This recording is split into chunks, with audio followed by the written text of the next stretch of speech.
Bironius, makhluk hidup yang satu ini mirip tumbuhan loh, tapi dia tidak bisa membuat makanan sendiri. Kalau dimakan rasanya enak, tapi kadangkala ada juga yang beracun. Nah, makhluk hidup apa ini ya? Penasaran kan? Simak video ini ya.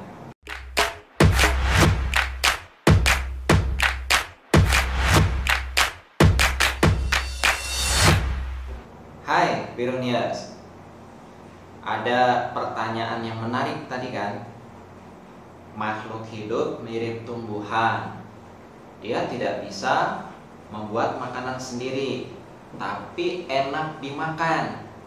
Tapi kalau nggak hati-hati, ini bisa meracuni tubuh. Apa ya? Betul sekali, jamur alias fungi alias fungi. Kita simak saja ya materi kita tentang fungi, oke? Nah, fungi itu dulunya dimasukkan ke dalam plantae tumbuhan, tapi karena dia tidak bisa berfotosintesis, maka para ahli kemudian memisahkan fungi ini ke dalam kingdom tersendiri. Kita sebut kingdom fungi. Apa ciri-ciri fungi, ciri-ciri jamur? Pertama, dia eukariot, artinya inti selnya sudah dilindungi oleh membran atau dia sudah bermembran inti. Kemudian fungi ini ada yang uniseluler bersel satu, tapi ada juga yang multiseluler. Kalau yang multiseluler tubuhnya berupa miselium, ya, jalinan hifa atau benang-benang halus yang saling membelit. Dan dia heterotrof karena tidak punya klorofil, ya, tidak punya fotosintesis. Kemudian bagaimana cara dia berkembang biak? Gampang Bironius. Dia bisa berkembang biak secara kawin, ada juga yang secara aseksual membentuk spora. Dan dia bersifat saprofit, ada juga yang parasit. Saprofit tahu kan ya, memakan zat sisa atau pengurai. Kalau parasit, dia merugikan makhluk hidup lain karena dia menumpang hidup pada makhluk hidup lain dan bisa menyebabkan penyakit, merugikan inangnya. Dan biasanya dia hidup di tempat lembab. Makanya Bironius, jaga tubuh kalian, jangan sampai lembab, nanti jamuran loh. Pernah kan ada orang yang kena penyakit panu? Panu itu dari jamur karena tubuhnya lembab. Mungkin selesai mandi dia nggak langsung mengeringkan pakai handuk, tapi dia langsung pakai baju. Atau setelah berolahraga dia tidak segera mengganti bajunya. Nah, makanya untuk menghindari supaya kita tidak jamuran, kita harus menghindari tubuh kita lembab. Kemudian Bironius, bagaimana pengelompokan fungi atau pengelompokan jamur? Jadi jamur ini dikelompokkan berdasarkan reproduksi seksualnya ya. Yang pertama adalah zigomikota. Jadi reproduksi seksualnya kalau zigomikota itu menggunakan zigosporangium ya. Dan secara aseksual dia menggunakan spora. Ciri yang lain, zigomikota ini hifanya tidak berskat. Nah, lihat gambarnya. Ini hifanya loh Bironius, coba gak ada skatnya kan? Tidak ada skatnya, skat yang melintang. Nah, kelompok fungi yang kedua adalah ascomycota, ya.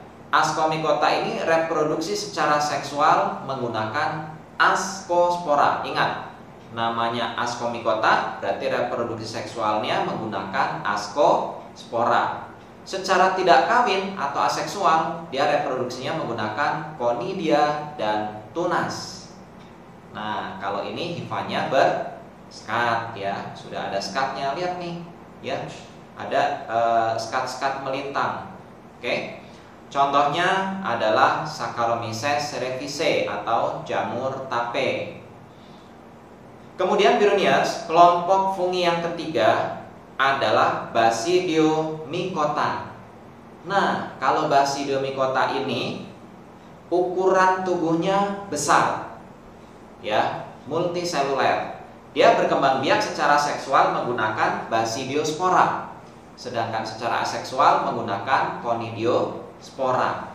Hifanya juga sudah bersekat ya Biruniers. Contohnya jamur merang, jamur kuping, jamur tiram ya.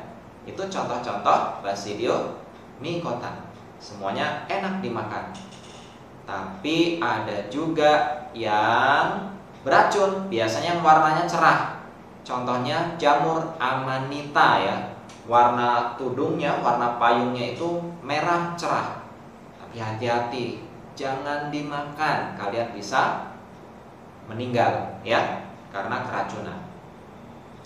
Kemudian kelompok fungi yang terakhir adalah Deuteromycota.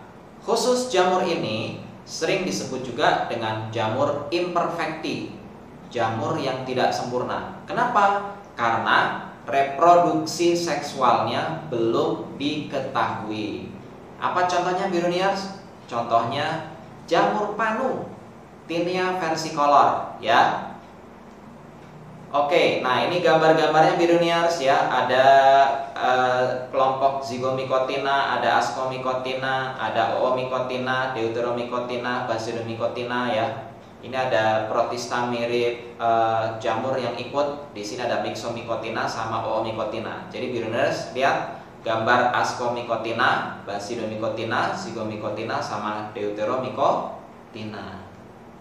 Nah, itu materi-materi kita kali ini, dan cukup sudah perjumpaan kita pada tema kali ini. Kita sudah bahas tentang protista, kemudian ada monera dan fungi. Dari awal sampai akhir kalian sudah menyimak.